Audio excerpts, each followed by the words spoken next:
There it is. All right, welcome to another episode of Conversations with KFLO. The inspiration behind the show is to provide elevation information. I hope to inspire, encourage, and empower you to live your life better, as well as transform your life.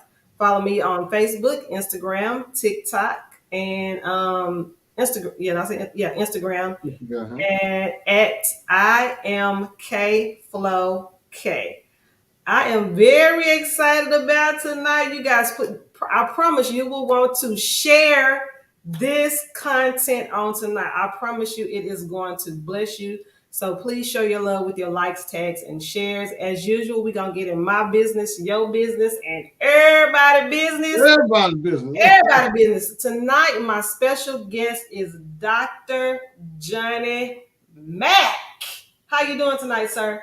Well, I'm doing better than good, but I promise you I will get gooder. How about you? And gooder is an accepted lexicon. Since when? Well, since the second Tuesday of last week. Right.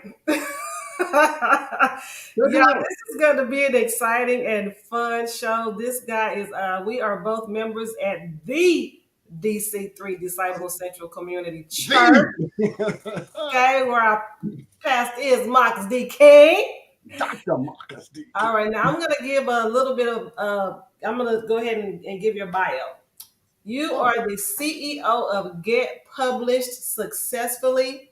You have written 23 books and assisted over 200 aspiring authors to become bestsellers.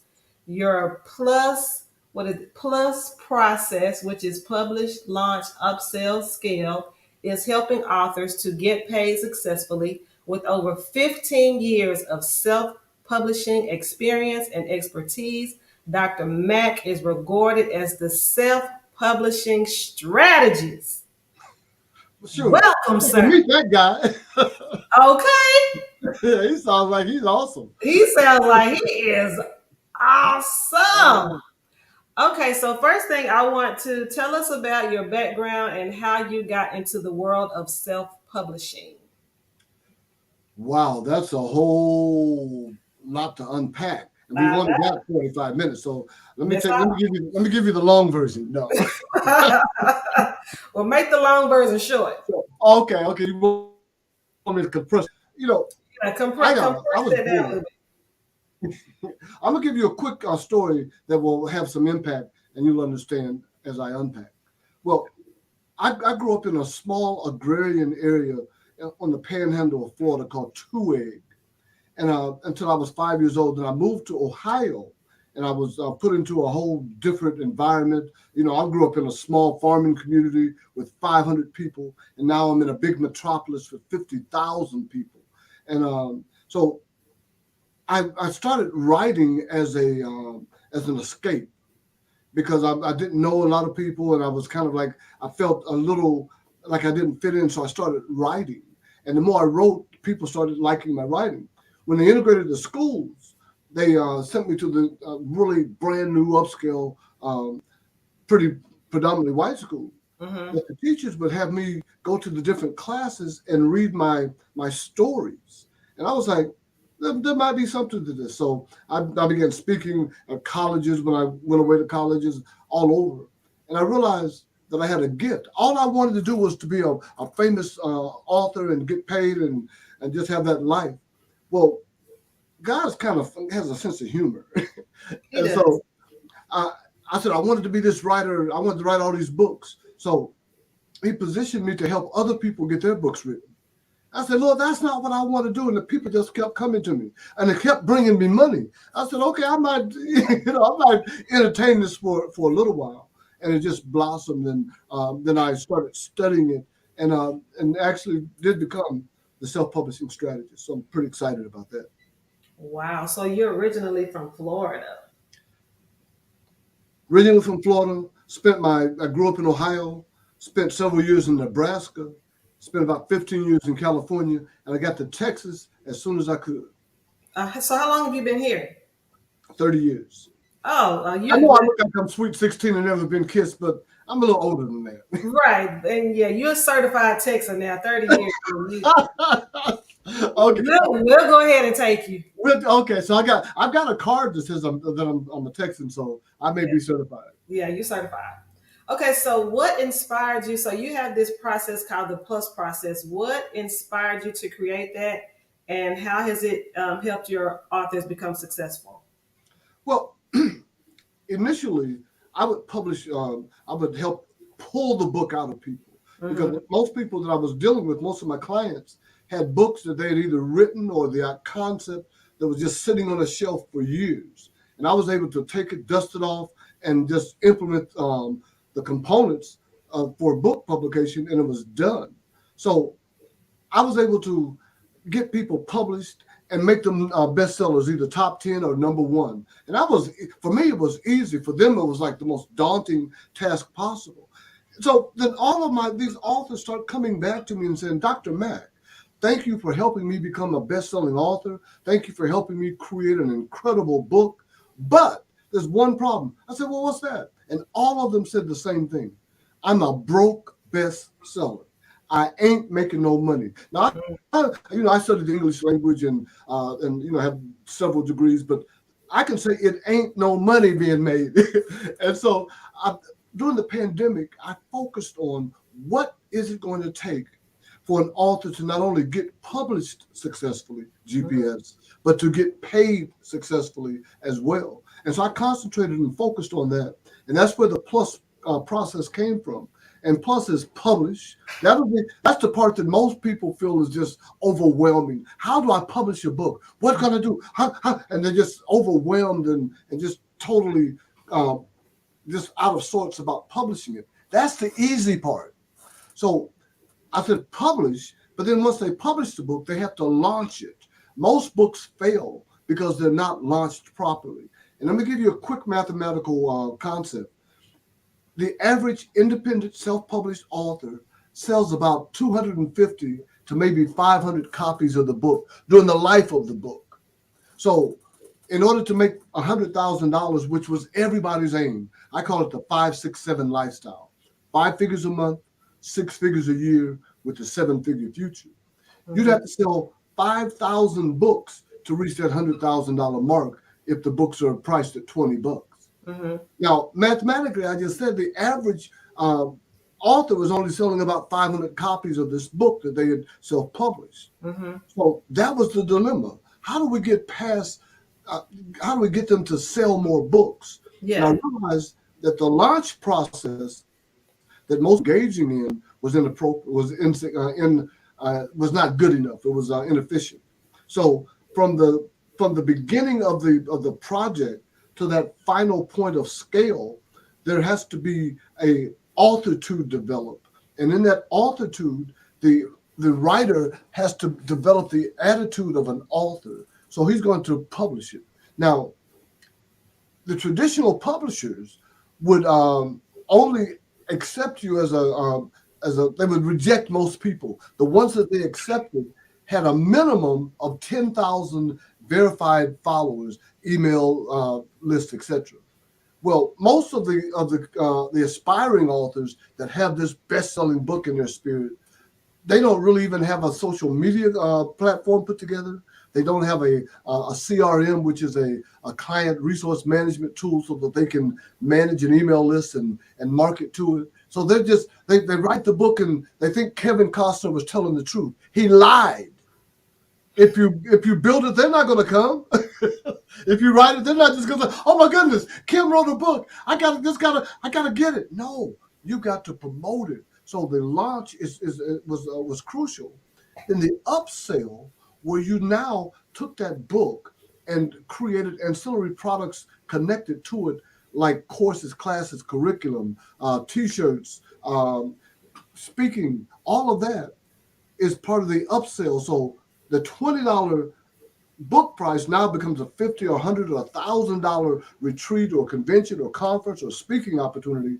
And now you're able to take that mathematical model, and you don't need 5,000 people, because if you have a $997 product, you only need 50 of them.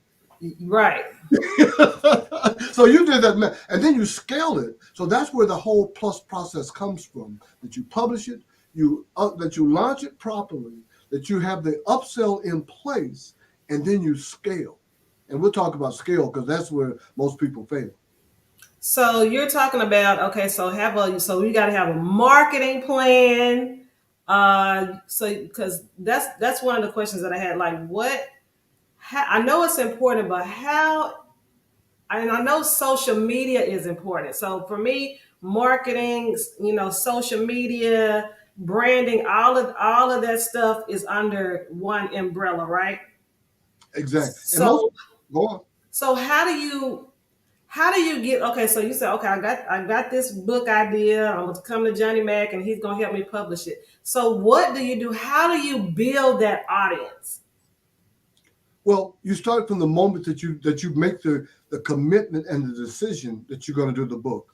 There are 23 component parts that I've identified that are necessary to publish your book, to publish the right book. And let's talk about the right book. The right book is, first off, it's relevant. That's the R in right means that it's relevant, that it's a book that somebody is going to want to read or need to read. Then it's insightful. There's some insights and some information inside of it that's going to cause transformation, possibly elevation, and hopefully compensation. Okay, that's what I'm talking about. That part. Look, y'all get that elevation information that Jimmy just dropped. Okay, stay with it. Bam, stay with it. So then the G means that it's germane, that the book is germane to the topic or to the need of the intended ideal audience. Then Mm-hmm. it has to be honest. This honest, inauthentic book will unravel and cause more problems than you can imagine. And finally, it has to be transformational. So if that's the type of book that you're writing, and you're looking to build a brand, to create publish a brand building book that's going to take your brand, your message, and your methodology, your experience and your expertise, and then you can maximize and monetize it. That's what we're talking about. Okay. Look like you got the Holy Ghost when I said that. I Maximize did, and because monetize. because you're hitting on some of the points. When I started to rebrand, because I'm rebranding the show, and so I had to Uh-huh. come up with something. So those are some of my key words were information for transformation and elevation, Okay. because that's what I want to bring to the table. And also, the fun and the fashion, those are other aspects. But I really want people to tune in and get some nuggets. I want you to get something that you can take with you. That you can use. Yeah, that you news you can use. News you can use. Those you can use. Yeah, Well, so that those words work in different oh, businesses, not across just being the an spectrum. artist across the board. Yeah, yeah. Right. See, this is what I'm saying. We're in a totally new economic spectrum. Things are totally different. There was a pause for 2 years from 20 to 21, 22. And now the world's opened back up. But during that pause, there was a reset, there was a recalibration. And so during that time, new technology, new processes were put in place. The blockchain gained prominence. We found out that we can do things more efficiently from home than having all this huge workforce go out and clog the streets up. So the world is changed. But in the process of that change, there's been innovations and technology having to do with publication of books, having to do with pretty much everything. Quick funny story. Um, the first thing that Obama did when he was elected, well, the first major policy process that he put in place was the digitization of television. So they took the regular analog TV and put it off. And in January, they've been telling you, hey, you're not going to be able to use your regular television no more. And everybody's like, yeah, yeah, sure. And so people either bought the smart TVs or got the devices. I waited around to the last minute, and I turned TV on, and there was no TV. Right. Because I you had get to my have it in the regular box. box. Exactly. You didn't get your box? I had to get my box. So I See, I got scrambled. my box. I was first one in line because who watch TV is me. I was like, Okay, Mama, you Mama, had to come have a on, we box. got. I was like, give me two of them because I got two TVs. I need two of them. So I had to think out the box, Right. and that's where this whole concept came into being. So as we're looking at the model of becoming an entrepreneur, an emerging entrepreneur, you can do it like with the podcast. There are systems in place that you can, if you properly position yourself, you can get enough of a viewership and sponsorship where this becomes a lucrative career choice for you. That's But the at the same time, I've discovered that most successful individuals at some point have a book, and that book is validation and subject matter expertise validation. So what we have to do is publish it and then create an infrastructure or an ecosystem that allows us to market digital information or digital intellectual property. And that's a whole new program out there. Okay, so briefly, last night we discussed intellectual property. You see how I slid that? You see that You just have transition? a segue right I in. did that. So we briefly discussed intellectual property and AI, artificial intelligence, right? And Yeah. so, how do those things play into the book publishing? Well, it's changed everything. Initially, like I said, the publishing companies wanted you to have all these people following you, and they wouldn't publish you otherwise. Well, the technology allowed now anybody can write a book. My mantra is this: everybody has a book in them that somebody wants or needs to read. Anybody can write a book with today's technology, but nobody, and I mean nobody, can read a book that's never been written or published. So the publishing process, the innovation of AI, of intellectual property, and all the technology has taken the gatekeeper and said, okay, you can have Harcourt and Brace, you can have Simon and Schuster, you can have all of that, because as an author, I'm probably going to get the crumbs. I had to. They would. So if I got picked up by a traditional publisher, they would give me an advance, say 10,000, 100,000, or $1,000,000. That was the advance was against future royalties. They're saying we believe so much in this book that we believe you're going to sell X number of copies. So we're going to give you this amount of money up front, and it's going to be offset by the sales that come in because we think that you are like thebomb.com. So that's what happens. Well, it technology has allowed now for you to not have to have that 10, 20, 100,000 followers. You can I can write a book tonight, push a button, and it's published on Amazon tomorrow. That's Ooh, how simple. That's how simple this technology is. So, in answer to your question, AI and intellectual property, IP is probably the most misunderstood asset that we have. okay, break So IP is intellectual property. That's what the mind, the intellect develops. And so you could create a designer for a T-shirt that is awesome. Black Lives Matter. Um, you know, Make America Great Again. Those are iconic statements, and on T-shirts they're just selling like crazy.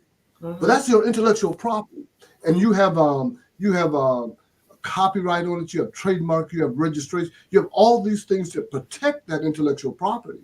And as such, now you can have a residual income based on properly posturing that intellectual property. Now, IP comes into the picture because the AI, artificial intelligence, comes in because it says, hey, we can create intellectual property at a compressed time frame. We can speed that up. We can, like I was sharing earlier with one of my clients, we can create a book overnight. We can write it overnight. As a matter of fact, that was one of the classes that I used to teach. Write it overnight. Now, it's going to take some time to polish it, to format it, to edit it, to make it palatable, to get the correct book cover, because we want to position it so that it wins. And then you have to look at like what category you put it in. There's over 2,500 categories that you can actually put your book in Mm-hmm. and find a niche that you are super accessible in, and so you can be number one in a specific category. So Mm-hmm. those are some of the things that are involved there. And I want you to ask me some difficult questions because those are the easy ones. Oh, those are the easy ones. Okay, well, let me do this. Uh-oh. Now I'm in trouble. I should have shut up. Sometimes we put our own self in peril. Okay, so how do you help authors identify their target audience and tailor their book to that audience? I recently wrote a book called Doctor Who, Why, and the Seven Whats. Doctor Who, Why, and the Seven Whats. Okay, Kind of a play on Snow White and the Seven Dwarfs. But right. Doctor Who, Why asks two poignant questions. Who are you writing to? And why are you writing to them? Before you go any place, before you do anything, you have to answer those two questions. Who are you writing to? And why are you writing to them? So that clarifies and identifies who your ideal reader avatar is. I call him Ira, ideal reader avatar. So I say, Ira, I want to tell you about how to write a book and how to make it a bestseller and how to get paid and published successfully and how to do all these wonderful things. And so Ira says, well, why? I said, well, because you have identified yourself. So I'm going to narrow down who I'm speaking to. Why? Most people tell me, oh, Dr. Mack, this book is going to be a bestseller. Who's it written for? Everybody. And when someone says the book is for everybody, it ends up being for nobody because it's too broad of a spectrum. So my coach told me this. He says, when you find a niche, dig a ditch, and that's how you get rich. So you have to settle down and You know, hunker down. see, you are a wordsmith. Was you a rapper back in the day? You know, this we gonna just go off text for a second. I had my moniker was the rapping reverend. The rapping reverend. But that makes sense to me. It makes Okay, total sense. so let me throw a couple bars. Now, Go ahead. Jacob, I'm the rapping reverend rapping for you. I'm bringing you a message that's honest and true about a risen Savior who conquered death in the grave, breaking bonds and chains to make you a slave. I follow General Jesus. He's a soldier at war, making sure Satan won't bother you no more. Now, can I rap? Jesus Christ, the Rock of Ages. So, yeah, back in the day, I went to my hometown in Ohio, and I was selling some of my cassettes. And so this little girl came up. I was in church and I did a little spiel, and everybody wanted to get a copy of my cassette. And this little girl she says, Dr. Mack, I want a copy of the but my dad started an organization. He doesn't like rap. I said, what's the organization called? She said, it's called Farm. I said, Farm? She said, yeah, Fathers Against Rap Music. I knew I was in trouble, but he bought it for her anyway because it was good, solid Christian rap. Mm-hmm. How did Right. we get on rap music? Huh? How did we get on rap? Well, because you're such a wordsmith, like Oh, okay. yeah, it's in you. Everything you say, you every time I talk to you, you got a rhyme or a phrase or something, and you so quick with it. So I'm like, you had to be a rapper or a poet or something, because You know, nobody just spits out lines like that. no, That's no, no, not no. normal. It's a sickness. You're right. Do you know Yes, do you know who Nikki Giovanni is? of course. Okay. Well, back in the day, I spoke on stage with Nikki, and she had done like 3 albums all set to music. So she came to Dallas recently, spoke at Mountain View College about 5, 6 years ago. Hmm. And so I attended the event, and she asked me. So she said, "Are there questions?" I said, "Well, Nikki," I said, "Do any of the current or even past rappers give you any credit for you being the person that started this whole genre of rap music by putting music to poetry?" And she Hmm. says, "Yeah, I'm getting a lot of recognition as of lately." So that's my whole rap story. Wow. Okay. Well, speaking. Well, not that we're supposed to be talking about rap, but I do have to say this since we're talking about rap. So Okay. I just came back from New York, Right, right, right. and so my main thing, I wanted to go two things. I wanted to go see the Lion King, and I wanted to see the hip hop museum. Hmm. And so they were the Lion King was fascinating. The hip hop music museum was so fascinating to me because even though I'm not a big rap person, the whole 80s, 90s hip Mhm. hop thing, that was just the era. Oh, So just going through there and seeing all this is way off subject, but seeing all the posters from, like, they had posters from 1986, 1987, invitations, and I was just like, it was so immaculately presented. They had everything in cases. They had t-shirts. They had some of the original outfits, worn by Run DMC, like the Adidas, the shell toe. So it was just a very surreal, and experience. Did they the have the hammer pants? nostalgic. Did they have no hammer pants? But they had the jumpsuits, the zip, Mhm. the. So it was just very nostalgic to walk through and say that. But since we were talking about music. Well, but still, okay. So now let's tie that together because everything is interconnected. The that whole story that you told is the stories that people are willing to pay for. And that's Mm, the stories of our life. And we have to take control of that narrative because if we don't take control of the narrative, someone else will, and they'll skew it their way, and it will not be necessarily the focus or the mindset that you would want displayed. mm, So yeah, I'm definitely a component proponent of knowing what your story is, and you mhm. won't know the story unless you know the history. So by you going there, it's no longer a mystery, and you can talk about it. You can share about it. You're talking about it on your radio show now. It was Because there on the internet. it was the perfect example of what you said about knowing your target market, right? So Mhm. then when I saw the commercial, I don't know if I saw it on TV, like that directly, like that's me, like that's my lane right there. So I made it my mission when I go to New York, this is what I'm going to see because they hit whatever target they was trying to reach. I'm in You're in. it. So So yeah, as your readers are out there, as your listeners, it's important that they understand what we just said there about having control of your narrative and mhm, being able to speak and to share your narrative, your story. Your story matters, but it matters how you tell that story. Quite often, I get individuals that have gone.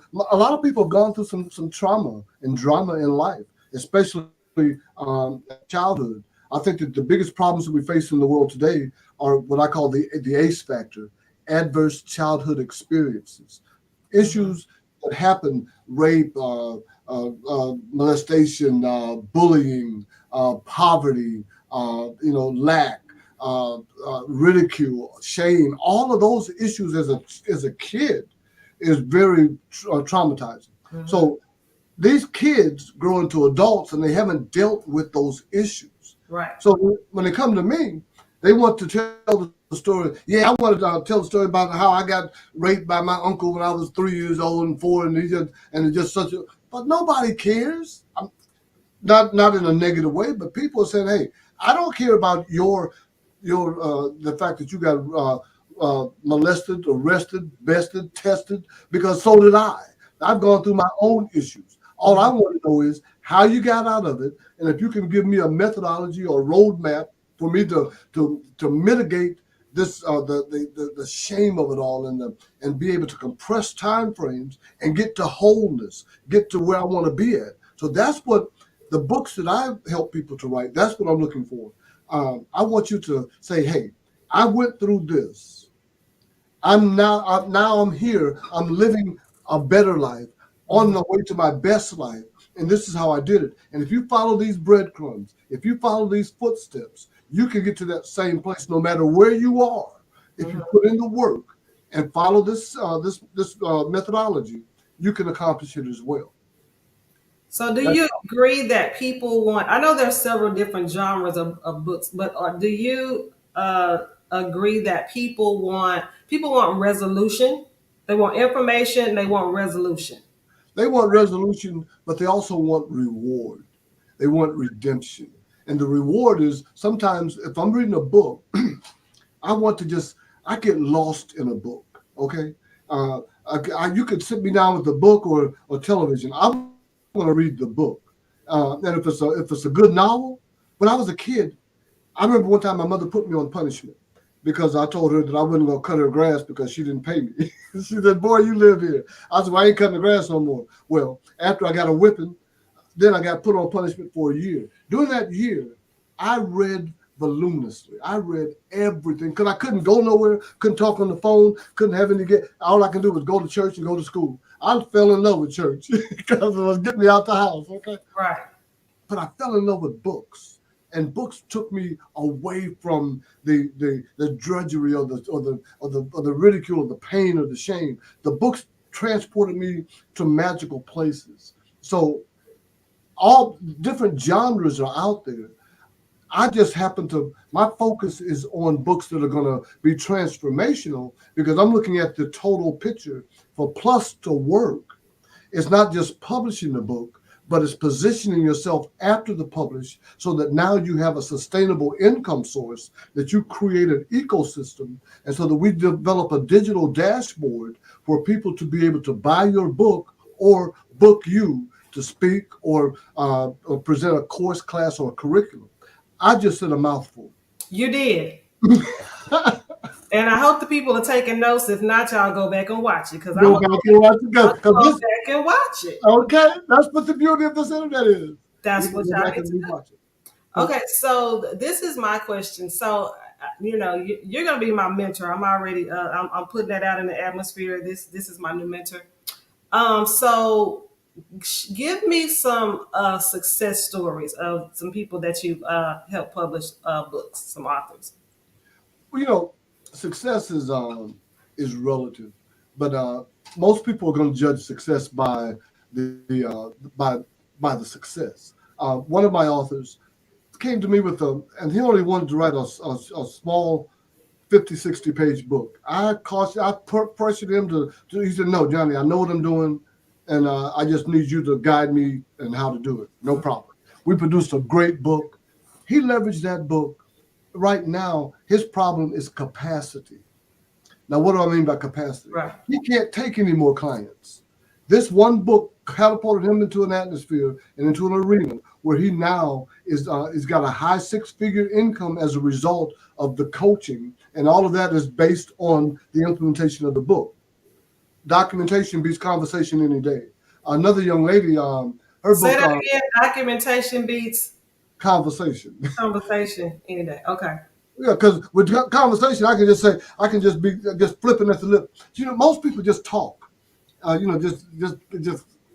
But documentation is, I can show you on paper if it's documented, it's on the wall. If I've got the degree, if I got the certificate, the documentation beats that conversation, and so that's where it's at. Another young lady, after producing her book, she went on to speak on national stages and to bring in internationally famous individuals to the Dallas-Fort Worth area to speak. I've helped over 200 authors to not only get published successfully, but some of them to get paid successfully. Unfortunately, people want part of the publishing process in my new ebook that's coming out. The B in publishing and the word publish means, do you have a budget? Because like, do you have a budget for your book? Okay, and it ain't cheap. You can do it on your own. Oh, hold on. I should have been prepared. I wanted to show you guys my first book. It's a hot mess. This little, hold on. Let me get it right here. Hold on. Go get it. This. You got to see this. Okay. I would like to welcome hey, Mr. Rubin. Mr. Rubin joined us in the chat. Oh, He said successful story loading. I know that's right. sorry about that, guys. This is my first book. I was working with Ruben when I got this in the mail. I was so excited. Now this is when I say it's a hot mess, it is a hot mess. This is That looked like a notepad, Dr. Mack. Stop it! Stop it! Look at it. This compared to this book here. This was this is what was I doing? That was the beginning. That was the start. At least you started. Well, and that's it. The massive imperfect action, massive immediate imperfect action. I was so excited about this, the fact that I had actually written a book. When you look inside of it, this is even worse. Look how far all the pages start from the very top. It was a mess. I didn't know what I was doing, but I figured, I said, I want to be an author.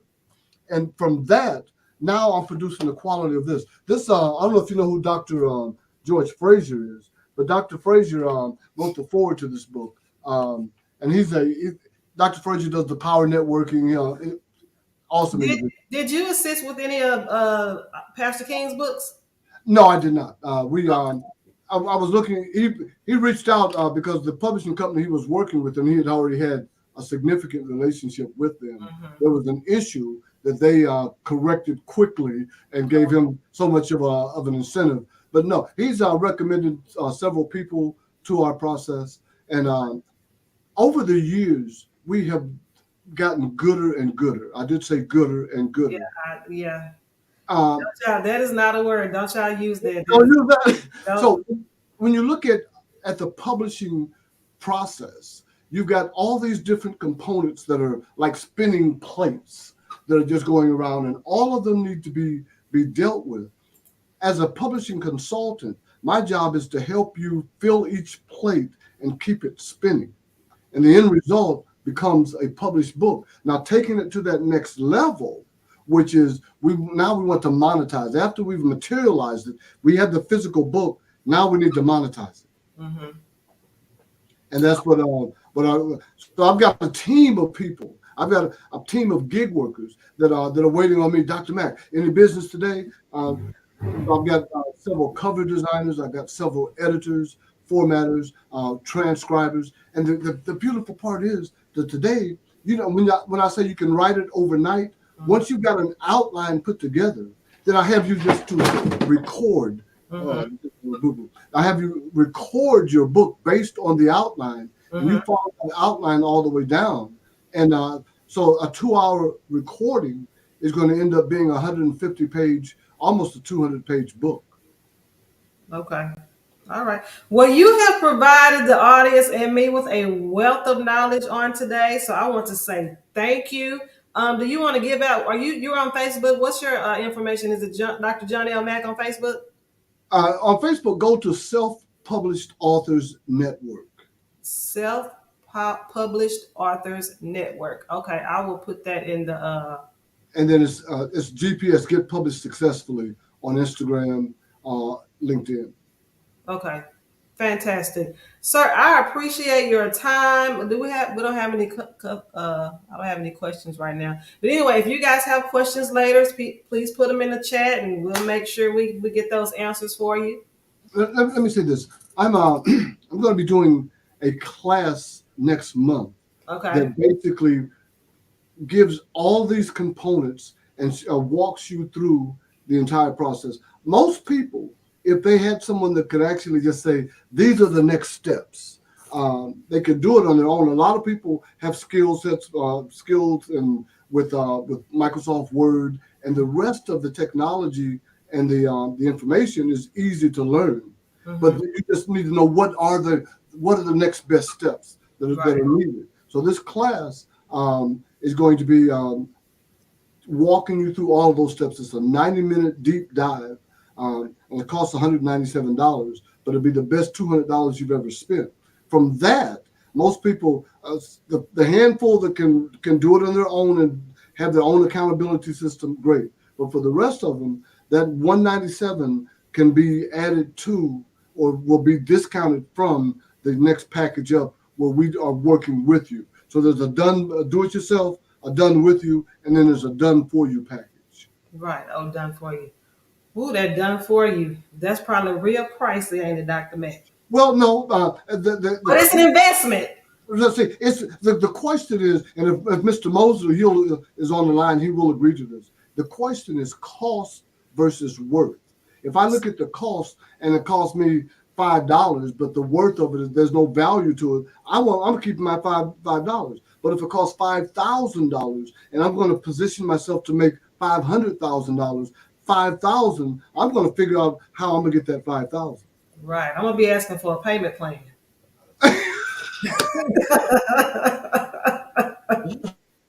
Okay. I'm gonna need You you know, to work with us. let me tell you something, Kim. Let me tell you something. Don't ever diminish the fact that